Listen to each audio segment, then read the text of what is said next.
Metro Siang, pemirsa, anggota DPR akan mendapat tambahan uang tunjangan rata-rata senilai 7 juta rupiah per anggota mulai Januari 2016 mendatang. Ya, banyak muncul pertanyaan sebetulnya pantaskah kenaikan ini disahkan oleh pemerintah melihat kinerja anggota Dewan yang dinilai tidak memuaskan. Berikut liputannya.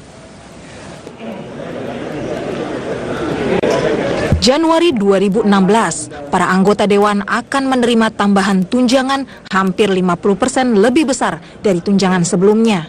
Pengajuan kenaikan tunjangan ini telah disampaikan Sekjen DPR kepada Menteri Keuangan 9 September lalu. Nilai kenaikan tunjangan bervariasi. Anggota dan ketua badan akan mendapat tunjangan kehormatan sebesar 9,3 juta rupiah hingga 11 juta rupiah. Besar kenaikan mencapai 5,5 juta rupiah hingga 6,6 juta rupiah. Tunjangan komunikasi insentif juga naik dari 17,6 hingga 18,7 juta rupiah per orang. Kenaikan tunjangan ini mungkin tak akan jadi masalah jika anggota Dewan mampu bekerja sesuai harapan rakyat yang diwakili.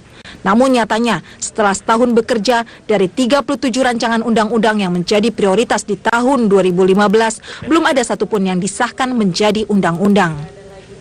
Jadi sebenarnya kalau saya lihat kuncinya di soal kinerja.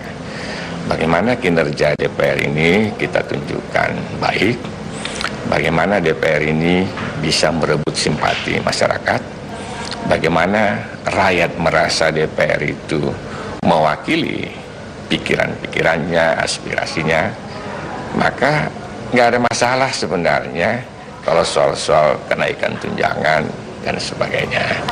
Menurut Sekjen Forum Indonesia untuk Transparansi Anggaran atau Fitra Yeni Sucipto, DPR harus transparan dalam membahas kenaikan tunjangan agar penggunaannya dapat diawasi.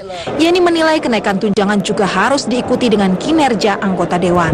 Catatannya adalah menunjukkan kerja yang maksimal sesuai dengan harapan, sesuai dengan target kinerja yang sudah direncanakan, begitu loh, berkaitan dengan fungsi legislasinya, pengawasannya, dan fungsi budgetingnya itu. Badan Urusan Rumah Tangga BURT DPR mengaku masih mengkaji usulan kenaikan tunjangan tersebut. Jadi tidaknya anggota Dewan menerima kenaikan tunjangan tetap ditentukan oleh persetujuan Menteri Keuangan. Mengusulkan, semua kita bisa mengusulkan, tapi Menteri Keuangan yang menentukan, yang menetapkan. Ya, buktinya anggaran kita sekarang diusulkan sekian 5 triliun, diberi hanya 4 triliun, ya kita nggak bisa bikin apa-apa. Di sisi lain, kenaikan tunjangan bagi para anggota Dewan yang terhormat ini pun, mereka seolah tak peduli pada kondisi kebanyakan rakyat yang kini tengah menanggung beban akibat pelemahan ekonomi. Tim Liputan Metro TV. Ya, kita ke informasi lain.